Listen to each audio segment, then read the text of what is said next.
तो इस लेक्चर में हम लोग शुरू करेंगे अब बेसिसिटी ऑफ अमाइंस, है ना। हमने एक प्रिपरेशन का पार्ट ख़त्म किया था।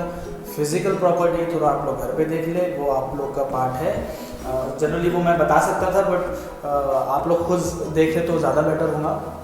लेकिन जो सबसे इम्पॉर्टेंट एस्पेक्ट है इस चैप्टर का वो है बेसिसिटी, अमाइंस की बेसिसिटी। क्योंकि अमाइंस आपके पास एलिफेटिक भी है, एरोमेटिक भी है, कॉन्जुगेटेड अमाइंस भी होते हैं, नॉन कॉन्जुगेटेड अमाइंस भी होते हैं, है ना। लोकलाइज्ड अमाइंस भी होते हैं, डीलोकलाइज्ड अमाइन भी होते हैं, है ना। बहुत सारे अलग अलग फैक्टर्स आते हैं। जब वाटर के केस में अमाइंस की बेसिसिटी कैसे होंगी, है ना, प्लस आई कंडीशन में कैसे होंगी, माइनस आई कंडीशन में कैसे होंगी, तो मैं थोड़ा डिटेल में आप लोगों को यहाँ पे बता दूंगा। जनरली हम लोग एसिडिक और बेसिक स्ट्रेन में पढ़ते हैं, ये आप लोगों को भी पता है। ऑर्गेनिक बेसिस में पढ़ाता हूँ, उसी में से एक अमीन्स भी आता है। तो हम लोग अभी शुरू करेंगे basic strength of amine. Basic strength of amine, note down, basic strength of amines, ठीक है, या बेसिसिटी ऑफ अमाइंस, आप दोनों लिख सकते हैं, ठीक है। नीचे लिखो नंबर 1 केबी वैल्यू, नंबर 1 केबी वैल्यू लिखो। If KB increases basic nature increases, ठीक है ना, पहला पॉइंट। नंबर 2 ये आप लोग लिख सकते हैं स्केल, मतलब कौन कौन से स्केल में बेसिसिटी को मेजर किया जाता है वो आप लोग लिख सकते हो। तो इसमें पहला है केबी वैल्यू, दूसरा है पीकेबी वैल्यू, ठीक है। देखो pKb, if pKb increases basic nature decreases, basic nature decreases, note down, if pKb increases basic nature increases।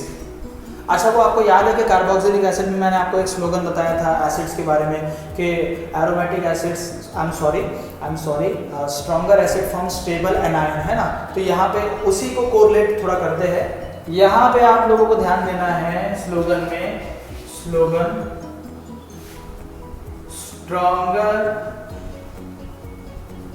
Stronger base form weaker anion, form weaker anion. इसका एक्सप्लेनेशन मैं दूंगा आप लोगों को, पहले स्लोगन लिखो, stronger base form weaker anion. Now आप लोगों के पास कौन कौन से साइंटिस्ट थे जिन्होंने बेसिक स्ट्रेंथ को एक्सप्लेन किया। सबसे पहला था आर्हेनियस।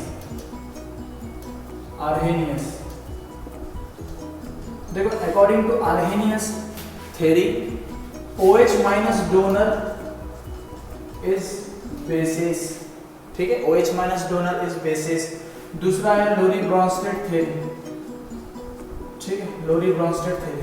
ब्रॉन्स्टेड के हिसाब से जो H प्लस एक्सेप्टर होते हैं, H प्लस एक्सेप्टर जो होते हैं वो क्या होते हैं, बेस होते हैं।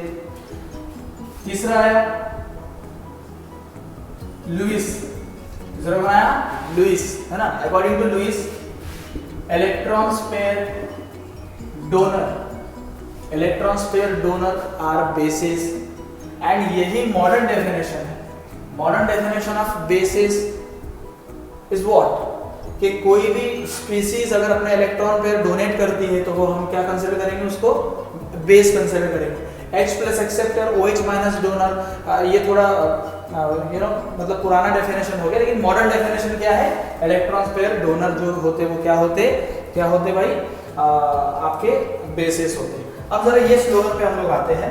देखो एक चीज याद रखो, अगर हम इलेक्ट्रॉन पेयर डोनेट करने की बात कर रहे हैं, है ना, तो एक चीज समझो कि कोई एक, सपोज आपके पास 2 मॉलिक्यूल है, तो दोनों मॉलिक्यूल में से कोई मॉलिक्यूल फास्ट इलेक्ट्रॉन डोनेट करेगा, कोई स्लो डोनेट करेगा, है ना, दोनों की कंपैरिजन में होंगी ना भाई। तो ऐसे कौन से फैक्टर है जिसकी वजह से इलेक्ट्रॉन फास्ट डोनेट हो जाएंगे, या ऐसे कौन से फैक्टर है जो इलेक्ट्रॉन को फास्ट डोनेट होने से रोकेंगे। ये दोनों फैक्टर के बारे में हमको जानना है। इसमें कौन कौन से एक्सेप्शन है, किस वजह से, ये मैंने स्लोगन क्यों लिखा है, क्या रीज़न है इसका, ये मैं सारा आप लोगों को अभी डिटेल में एक्सप्लेन करूंगा, ठीक है। तो नेक्स्ट बेटा हेडिंग लिखो, ये स्लोगन के बेसिस पे आप हेडिंग लिखो। मैंने क्या लिखा, जो भी स्ट्रॉन्गर बेस रहेगा, मतलब जो पावरफुल बेस रहेगा, वो हमेशा अपना करेस्पॉन्डिंग एनायन क्या बनाएगा, वीक बनाएगा।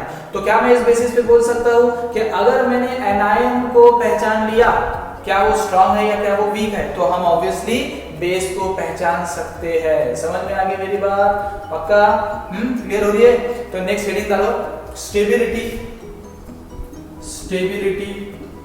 Of anion depends on number 1 electronegativity of negative charge atom। इसमें लिखो, if electronegativity increases, तो ऑब्वियसली हमने देखे थे एसिडिक स्ट्रेंथ में उसकी स्टेबिलिटी क्या होगी, स्टेबिलिटी ऑफ एनायन इंक्रीजेस। और अगर एनायन की स्टेबिलिटी बढ़ गई तो ऑब्वियसली आपका करस्पॉन्डिंग बेस क्या होगा, वीक होगा। तो बेसिक स्ट्रेंथ जो है आपकी, तो बेसिक स्ट्रेंथ को मैं केबी से डिनोट कर देता हूं, तो केबी आपका क्या होगा, कम होगा। मेरी बात समझ में आ गई? अगर एनायन वीक है, लेस स्टेबल है, तो उसकी स्टेबिलिटी, चलो ये अजान के लिए हम लोग रुकते हैं थोड़ा। इलेक्ट्रोनेगेटिविटी इंक्रीजेस, स्टेबिलिटी इंक्रीजेस, और अगर स्टेबिलिटी बढ़ेगी तो ऑब्वियसली उसका बेसिसिटी क्या होगा, कम होगा।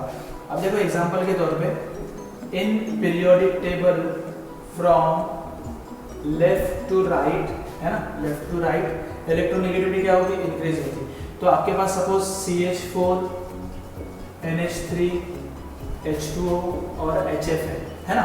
तो हमको देखना है कि इन चारों मॉलिक्यूल में से स्ट्रॉन्ग बेस कौन सा है, और स्ट्रॉन्ग बेस क्या होगा कि जो जल्दी से अपने इलेक्ट्रॉन पेयर डोनेट करेगा, या जो जल्दी से इलेक्ट्रॉन पेयर को क्या करेगा, H प्लस को क्या करेगा, एक्सेप्ट करेगा, या जल्दी से जो OH माइनस को क्या करेगा, डोनेट करेगा। लेकिन मॉडर्न डेफिनेशन क्या है, इलेक्ट्रॉन पेयर डोनर है। तो सबसे पहले क्या करो, आप लोग सबका H प्लस भगाओ। अगर इसका H प्लस गया तो क्या बनेगा, CH3 नेगेटिव बनेगा, इसका गया तो NH2 नेगेटिव बनेगा, इसका गया तो OH नेगेटिव बनेगा, इसका गया तो F नेगेटिव बनेगा। ठीक है ना। अब मुझे बताओ, सबसे ज्यादा कार्बन, नाइट्रोजन, ऑक्सीजन, फ्लोरीन, सबसे ज्यादा इलेक्ट्रोनेगेटिविटी ज्यादा किसकी है? तो हम लोग लिख सकते हैं कि left to right electronegativity increases, और अगर इलेक्ट्रोनेगेटिविटी बढ़ेगी तो एनायन की स्टेबिलिटी बढ़ेगी, और अगर एनायन की स्टेबिलिटी बढ़ेगी तो बेसिसिटी क्या होगी, कम होगी। तो बताओ इसका ऑर्डर क्या होगा, CH4 is more basic as compare to NH3, as compare to H2, as compare to HF। हाँ, मेरी बात समझ में आ गई क्या? आई? हाँ, note down.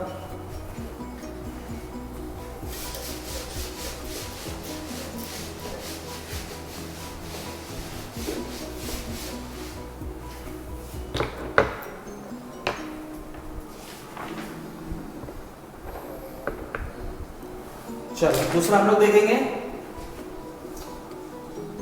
Size of negative charge atom.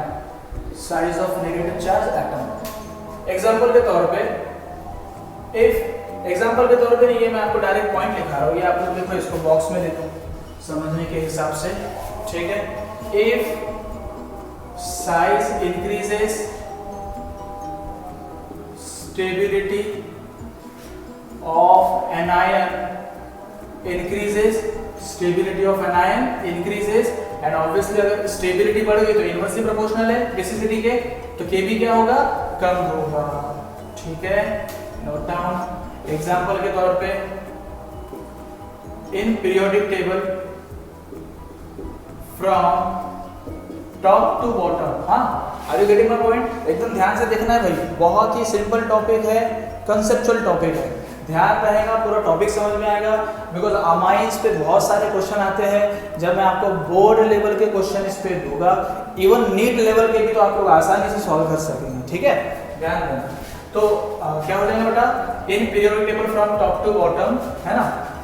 हम एग्जांपल ले लेते हैं, HF, HCl, HBr और HI।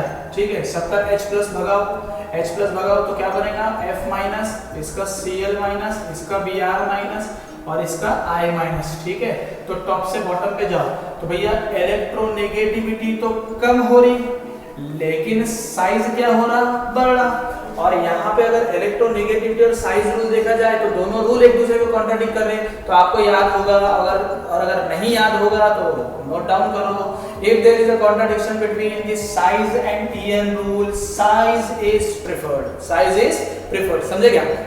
तो साइज के हिसाब से लेंगे, इलेक्ट्रोनेगेटिविटी को इग्नोर करो। इलेक्ट्रोनेगेटिविटी को इग्नोर करना है, इलेक्ट्रोनेगेटिविटी को इग्नोर कब करना है, जब साइज उसके सामने आ जाए। तो size as compare to electronegativity, size यहाँ पे बढ़ रहा है, तो ऑब्वियसली हम लोग यहाँ पे बेसिसिटी क्या होगी इसकी, कम होगी। तो केबी क्या होगा इसका, कम होगा। तो which one is more basic, which one is more basic, HF और HI। HF is more basic as compared to HI because HI का साइज ज्यादा है। समझ में आ गई? Note down.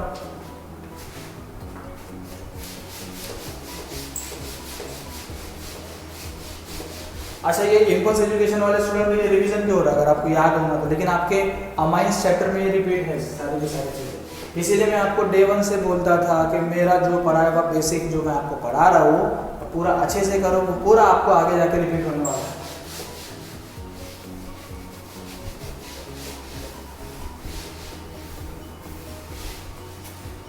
तीसरा हम लोग देखेंगे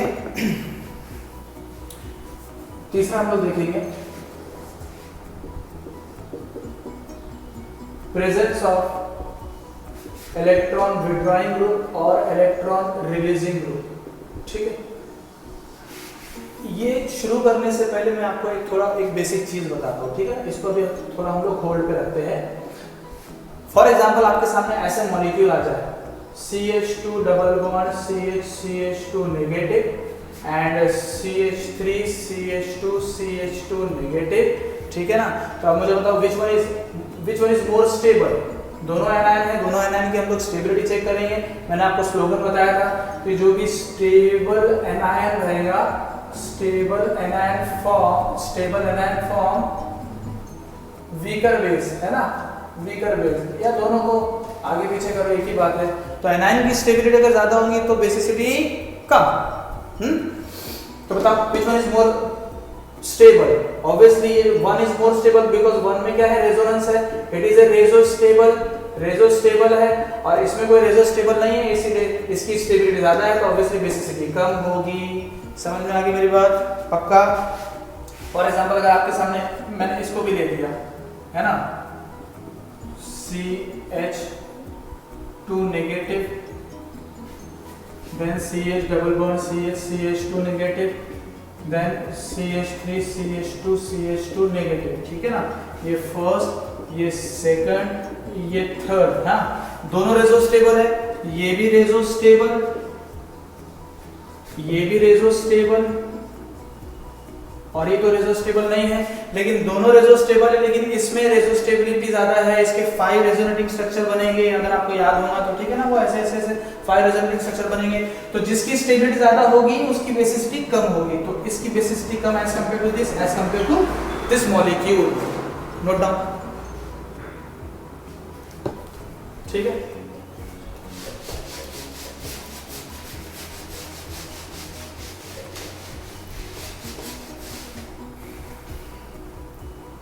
सपोज अगर आपके पास OH नेगेटिव, SH नेगेटिव है, OH नेगेटिव और SH नेगेटिव, तो O की इलेक्ट्रोनेगेटिविटी ज्यादा है लेकिन सल्फर का साइज ज्यादा है, तो सल्फर का रूल यहाँ पे अप्लाई करेंगे। कौन सा रूल?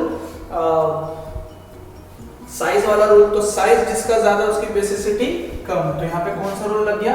साइज रूल लगा। सपोज अगर आपके पास OH नेगेटिव और NH2 नेगेटिव होता तो ऑक्सीजन और नाइट्रोजन में इलेक्ट्रोनेगेटिविटी ज्यादा किसकी है? ऑक्सीजन की। तो इलेक्ट्रोनेगेटिविटी ज्यादा हो गई तो स्टेबिलिटी ज्यादा, और स्टेबिलिटी ज्यादा हो गई तो बेसिसिटी कम। तो यहाँ पे EN रूल लग गया, यहाँ पे साइज रूल, यहाँ पे EN रूल लग गया। समझ में आ रही मेरी बात? Note down. और अगर सपोज आपके पास PH2 नेगेटिव, NH2 नेगेटिव है, तो यहाँ पे नाइट्रोजन और फास्फोरस में नाइट्रोजन की इलेक्ट्रोनेगेटिविटी ज्यादा है लेकिन फास्फोरस का साइज ज्यादा है, और अगर फास्फोरस का साइज ज्यादा हो गया तो साइज ज्यादा हो गया तो बेसिसिटी कम हो जाएगी। ठीक है, नोट डाउन। यहाँ पे कौन सा रूल लगा, साइज रूल।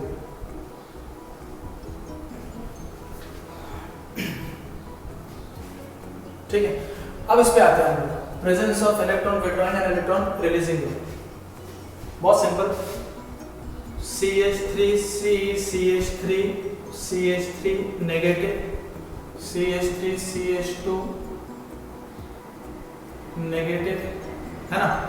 तो मुझे बताओ, इस कार्बन पे भी नेगेटिव चार्ज है, इस कार्बन पे भी नेगेटिव चार्ज है, दोनों कार्बन अपने इलेक्ट्रॉन पे डोनेट करने की कोशिश करेंगे, है ना। अरे डोनेट करेंगे इसलिए तो बेसिक नेचर दिखाएंगे ना, तो दोनों इलेक्ट्रॉन डोनेट करने की कोशिश करेंगे, लेकिन इसके पास एक ही प्लस आई इफेक्ट ग्रुप है, इसके पास 3 ग्रुप लगे हुए हैं, तो तीनों ग्रुप क्या करेंगे, इसको पुश करेंगे इलेक्ट्रॉन को। ठीक है, प्लस आई इफेक्ट ग्रुप का काम क्या है कि इलेक्ट्रॉन को डोनेट करते हैं, इलेक्ट्रॉन रिलीज करते हैं, तो इलेक्ट्रॉन ऊपर से भी रिलीज हो रहे हैं, इधर से भी रिलीज हो रहे हैं, इधर से भी रिलीज हो रहे हैं, तो इसकी ताकत और ज्यादा बढ़ी, हाँ, इसको और कॉन्फिडेंस मिल रहा है कि भैया अब मैं और ताकत से इलेक्ट्रॉन को डोनेट करूंगा। तो ये मॉलिक्यूल फास्ट इलेक्ट्रॉन डोनेट कर देगा as compare to this molecule. यहाँ पे 3 लोग धक्का मार रहे हैं गाड़ी को, यहाँ पे एक ही इंसान धक्का मार रहा है, तो ऑब्वियसली इसकी बेसिसिटी यहाँ पे ज्यादा हो जाएगी। तो as the plus I effect increases, basicity increases. ठीक है, अब मैं आपको एक एग्जांपल लेता हूँ जिसमें हम लोग कोई माइनस माइनस वाले इफेक्ट ग्रुप लगा लेंगे। ठीक है, फॉर एग्जांपल आपके पास यहाँ पे Cl नेगेटिव है, यहाँ पे CH3 नेगेटिव है। ठीक है ना, यहाँ पे ये प्लस आई इफेक्ट है, तो प्लस आई क्या कर रहे, पुश कर रहे, इलेक्ट्रॉन दे रहे, ये भी इलेक्ट्रॉन दिया, इसने भी इलेक्ट्रॉन दिया, इसका पूरा कॉन्फिडेंस बढ़ा है कि भाई तू इलेक्ट्रॉन दे, हम तेरे को धक्का मार रहे हैं पीछे से, हमें तेरे पीछे तू इलेक्ट्रॉन दे, भैया ये इलेक्ट्रॉन आसानी से देंगे कॉन्फिडेंस। ठीक है, लेकिन ये मॉलिक्यूल में देखो, इस मॉलिक्यूल में क्या है, कार्बन पे नेगेटिव चार्ज है, लेकिन इलेक्ट्रॉन विड्रॉइंग है, बेचारे इलेक्ट्रॉन खींचेंगे, ये भी इलेक्ट्रॉन खींचेगा, ये भी इलेक्ट्रॉन खींचेगा। तो मतलब ये केस कैसा हो रहा कि वो इलेक्ट्रॉन देने की कोशिश कर रहा, लेकिन क्लोरीन उसको खींच रहा है, तो ऑब्वियसली क्या होगा, बेसिसिटी क्या होगा, कम होगा, बेसिसिटी क्या होगा, कम। तो as the plus I effect group increases, basicity increases, as the minus I effect group increases, basicity decreases। तो हम यहाँ पे वो पॉइंट लिख लो, electron releasing group is directly proportional to Kb, electron withdrawing group is inversely proportional to Kb। ये दोनों point लिखो, ठीक है, नोट डाउन। ठीक है बेटा, ये एग्जांपल जरा बताओ। ऑब्वियसली सेकेंडरी की ये ज्यादा होगी, basicity as compare to tertiary as compare to primary, note down. अच्छा, कोई आपके सामने अगर ऐसा एग्जांपल आ जाए,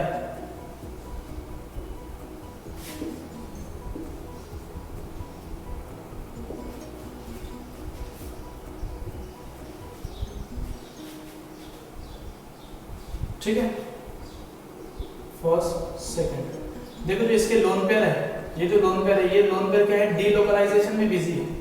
इसके जो लोन पेयर है ना, lone pair delocalised, lone pair delocalised, इसके जो लोन पेयर है वो लोकलाइज्ड है, वो डीलोकलाइजेशन नहीं कर सकते, तो इसके लोन पेयर क्या है, लोन पेयर लोकलाइज्ड है, लोन पेयर लोकलाइज्ड। अब जरा मुझे एक बात बताओ, डीलोकलाइजेशन मतलब इलेक्ट्रॉन क्या है, रेजोनेंस में बिजी है। एक दो लड़कों को मैंने खड़ा कर दिया रेस के लिए, और दोनों ही जैसे भागने की कोशिश करे, एक लड़के को मैंने पीछे से पकड़ लिया, उसकी गर्दन मैंने पकड़ लिया, तो अब मुझे बताओ, तो जो जिसको ना पकड़ा जाए वो उसकी स्पीड ज्यादा हो जाएगी।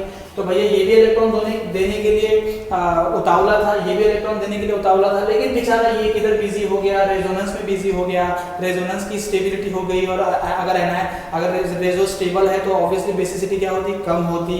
तो which one is more basic, always remember localized lone pair, है ना, फास्ट डोनेट होंगे as compare to delocalized lone pair. ठीक है, अच्छा एक और चीज याद रखो, फॉर एग्जांपल आपके पास कोई ऐसा मॉलिक्यूल है,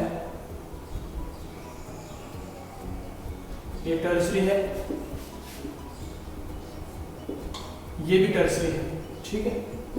तो यहाँ पे साइक्लिक टर्शियरी मॉलिक्यूल है, यहाँ पे नॉर्मल टर्शियरी मॉलिक्यूल है। तो ऑलवेज रिमेंबर साइक्लिक की बेसिसिटी ज्यादा होती as compare to normal tertiary वाला।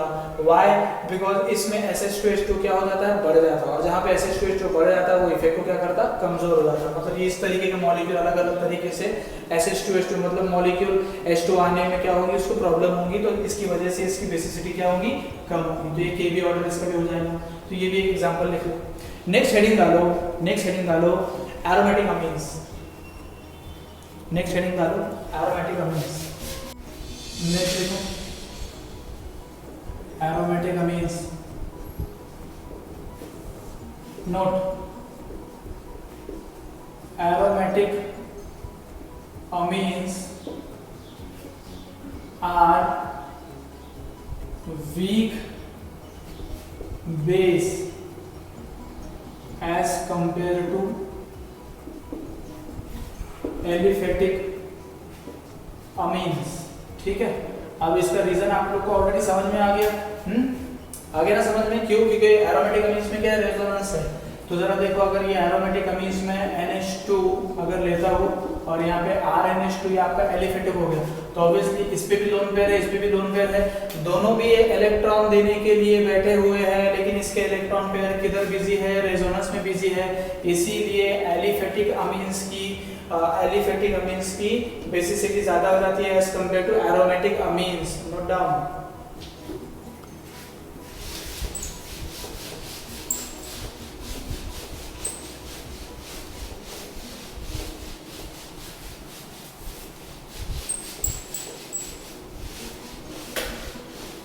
ठीक है ना, इसमें भी देखो, इफ ERG increases, मतलब एरोमेटिक की बात कर रहा हूं मैं, if ERG increases Kb increases, if EWG increases Kb decreases। Obviously electron releasing group directly proportional है बेसिक स्ट्रेंथ के और इनवर्सली प्रोपोर्शनल है इलेक्ट्रॉन विथड्रॉइंग के। Note down. अब जरा यहाँ पे एक और मैं आपको एक जबरदस्त चीज बताऊंगा, पूरा ध्यान देना। हाँ, सपोज आपका ये एनालीन है, एरोमेटिक अमीन्स है ना,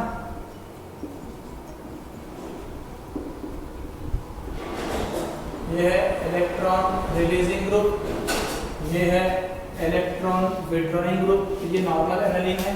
तो ऑब्वियसली इलेक्ट्रॉन रिलीजिंग की बेसिसिटी क्या होगी, ज्यादा as compare to normal aniline, as compare to electron withdrawing aniline, electron withdrawing substituted aniline. एक चीज याद रखो, नोट, आपको याद अगर होगा, है ना, ortho substituted aniline generally less basic as compared to aniline itself. Ortho-substituted aniline is less basic as compared to aniline itself. This effect is known as ortho effect. This effect is known as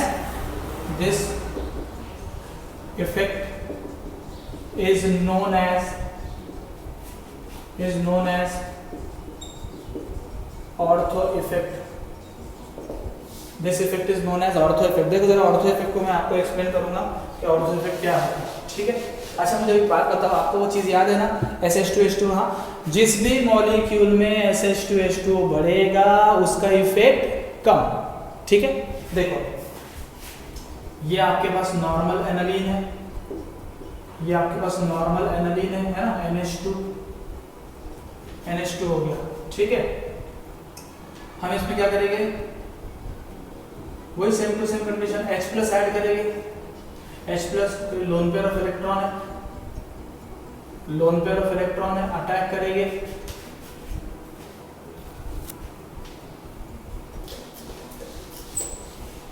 ठीक है, ये note लिख लिया ना आप लोगों ने।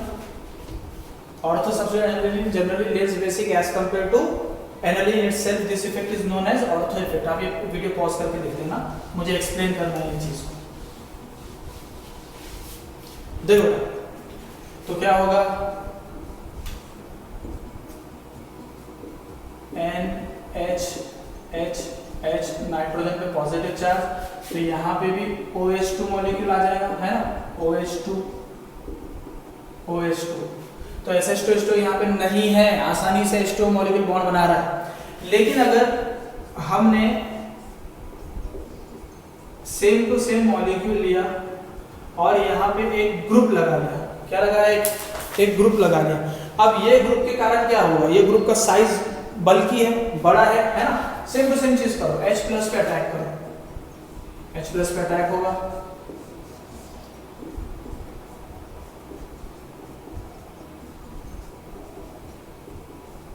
और ये ग्रुप भी बैठा हुआ है, बल्कि ग्रुप है ना, कोई भी ग्रुप हो सकता। अच्छा, मैंने यहाँ पे लिखा ग्रुप ऑर्थो सब्स्टिट्यूटेड, चाहे वो इलेक्ट्रॉन रिलीजिंग ग्रुप बैठा हो या चाहे वो इलेक्ट्रॉन विड्रॉइंग ग्रुप बैठा हुआ है, उसकी हमेशा बेसिक स्ट्रेंथ ज्यादा होगी, याद रखो। हाँ, अब याद रखो एक चीज, यहाँ पे इस पर्टिकुलर ग्रुप के कारण यहाँ पे H2O के साथ SH2H2 होगा ही नहीं। SH2H2 यहाँ पे क्या होगा, बहुत ज्यादा होगा। SH2 steric hindrance to H2O बहुत ज्यादा, और जहाँ पे इफेक्ट बहुत ज्यादा हो जाता, बेसिसिटी कम हो जाती। समझ में आ गई? तो this effect is known as ortho effect. चलो एक सबसे बेहतरीन एग्जांपल बताता हूं मैं आप लोगों को।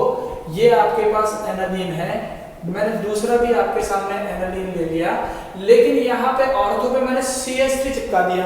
अब CH3 तो क्या करता, इलेक्ट्रॉन रिलीजिंग है, और हमने अभी देखे कि इलेक्ट्रॉन रिलीजिंग ग्रुप क्या करते हैं, ऐसे बेसिक स्ट्रेंथ को क्या करते हैं, बढ़ाते हैं, है ना, बढ़ाते ना बेसिक स्ट्रेंथ को।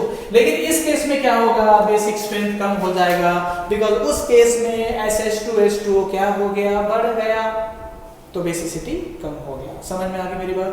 नोट डाउन, नोट डाउन, ठीक है।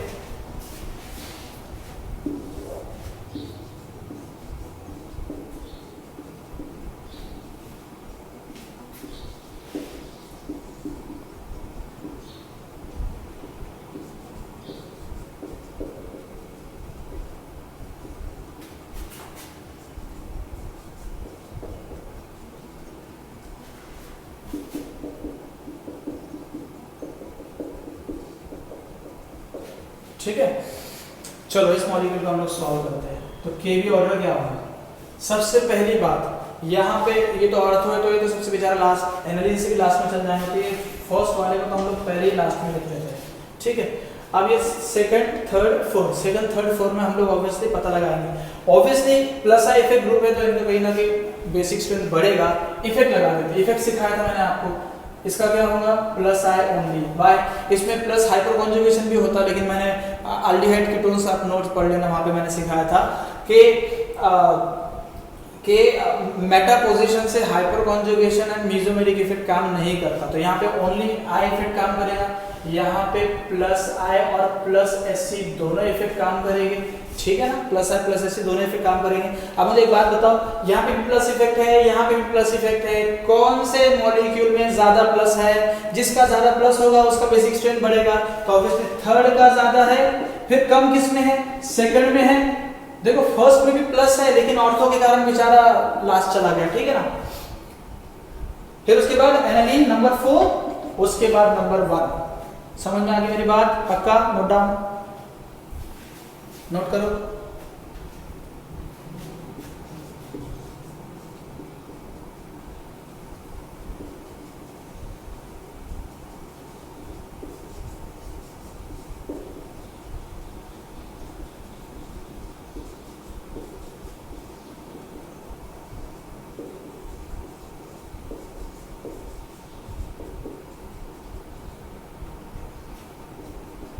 फर्स्ट, सेकंड, थर्ड, फोर्थ, ठीक है। के भी ऑर्डर बताओ। अब सबसे पहले बेचारा ये तो लास्ट जाएगा, एनालिन से भी लेस बेसिक हो जाएगा। क्यों? क्योंकि इसमें कौन सा इफेक्ट है, ऑर्थो इफेक्ट है, तो फर्स्ट तो बेचारा आपका हमेशा लास्ट चला गया, क्योंकि ऑर्थो है। इफेक्ट लगाओ, यहाँ पे ओनली माइनस आई, हालांकि नाइट्रो ग्रुप का जो इफेक्ट है वो कौन सा है, माइनस आई माइनस एन दोनों है, लेकिन मैंने अभी आपको बताया कि मेसोमेरिक और हाइपर कॉन्जुगेशन मेटा पोजीशन से ऑपरेट नहीं होते। यहाँ पे बताओ माइनस एम माइनस आई, यहाँ पे दोनों इफेक्ट लगेंगे, ठीक है ना, यहाँ पे दोनों इफेक्ट लगेंगे। अब मुझे एक बात बताओ, देखो ये फर्स्ट पे तो हमको ध्यान देना ही नहीं है, क्यों? ऑर्थो इफेक्ट है, कम रहेगी बेसिक स्ट्रेंथ, लास्ट जाएंगे। ये तीनों में देखो, ये तीनों में सबसे ज्यादा माइनस किसका है? थर्ड का, ठीक है, थर्ड का। उसके बाद फर्स्ट का, सेकंड का, और उसके बाद माइनस किसमें नहीं है? फोर्थ में, क्योंकि फोर्थ में ना ही प्लस आई इफेक्ट ग्रुप है ना ही माइनस आई इफेक्ट ग्रुप है, लेकिन इन दोनों में माइनस है, तो इसका ये मतलब हो गया कि फोर्थ के कंपैरिजन में ये दोनों की बेसिक स्ट्रेंथ क्या होगी? कम होगी। तो फोर्थ पहले आएगा बिकॉज उस पर कोई भी माइनस आई इफेक्ट ग्रुप नहीं है, ये तीनों में माइनस आए हैं, तो ये तो बेचारा लास्ट गया। इन दोनों में सबसे खतरनाक माइनस ज्यादा किसमें है? थर्ड में है, तो ऑब्वियसली 2 पहले आएगा, 2 देन 3 देन फर्स्ट, तो 4 2 3 1। समझ में आ गया? अच्छा, क्या इस एक्सप्लेनेशन को मैंने अच्छे से एक्सप्लेन किया? अच्छा, एक और बार सुन लो। Electron releasing group basic nature को बढ़ाते, electron withdrawing group basic nature को कम करते। इन तीनों में इलेक्ट्रॉन विड्रॉइंग ग्रुप है, तो ऑब्वियसली इसका बेसिक स्ट्रेंथ कम होगा as compare to this molecule. तो ये मॉलिक्यूल को हमने पहले लिख लिए। अब ये तीनों में माइनस आई इफेक्ट है, लेकिन ये तीनों में से बेचारा इसका ऑर्थो का इफेक्ट आ गया, तो ये और लास्ट चले जाएगा। मैं आसान कर रहा हूँ बहुत चीज़ आपके लिए। बचे 2, अब ये दोनों बचे में माइनस, दोनों में माइनस है, जिसका माइनस ज्यादा उसका बेसिक स्ट्रेंथ कम, तो इसका माइनस ज्यादा तो इसका बेसिक स्ट्रेंथ कम as compare to 2। Note down.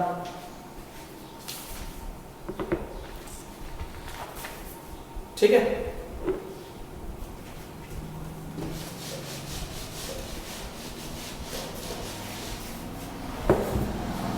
Note in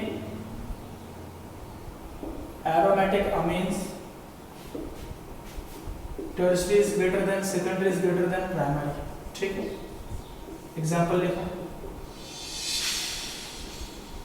tertiary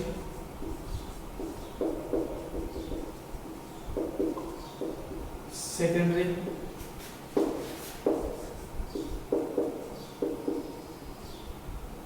primary। सुन दो,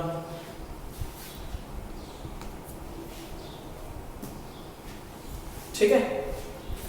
तो ये इसका हो गया बेसिक स्ट्रेंथ ऑर्डर, केबी ऑर्डर।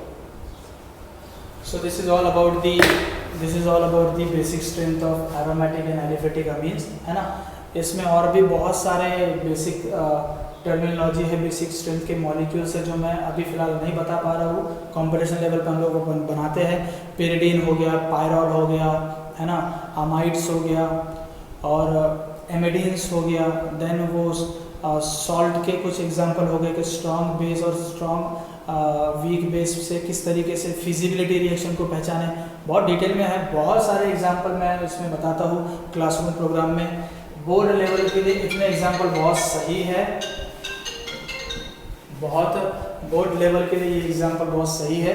बस आपको याद रखना है, अच्छे से वीडियो को बार बार देखो, फॉरवर्ड करो, रिवाइंड करो, अच्छे से इस वीडियो को देखो, अच्छे से नोट बनाओ, अच्छे से पढ़ो, घर पे रहो, सेफ रहो, ऑनेस्ट रहो अपने आप से। इस लॉकडाउन का फ़ायदा उठाओ, इस अच्छे जो टाइम, ये जो आपको टाइम मिला, इस टाइम का फ़ायदा उठाओ, क्योंकि हमारे नबी ने फरमाया, प्रॉफिट मोहम्मद ने फरमाया कि अल्लाह ताला की तरफ से इंसान को 2 चीज़ें मिलती है, लेकिन वो दोनों इम्पोर्टेंट चीज़ें इंसान क्या करता है? गवा देता है। सबसे पहली चीज़ ये है कि उसकी हेल्थ, इसका वो ख्याल नहीं रखता, हेल्थ। दूसरी चीज़ है एक अच्छा फ्री टाइम। तो ये आपको जो फ्री टाइम मिला है, इसको अच्छे से यूटिलाइज करो, है ना। ये हमको मिला है, चाहे किसी भी तरीके से मिला हो, लेकिन हमको ये पर्टिकुलर टाइम को यूटिलाइज करना है। पूरा जो आपका सिलेबस पेंडिंग था उसको परफेक्ट करो, ठीक है। जो भी हम लोग वीडियोस आपको भेज रहे हैं, इस वीडियो में भी आप लोग अच्छे से हमको कोऑपरेट करो, नोट डाउन करो सारी की सारी चीज़ें। कोई भी डाउट डिफ़िकल्टी हो तो कमेंट में पूछो, व्हाट्सएप करो, मेल करो, व्हाटएवर यू कैन आप कर सकते हो।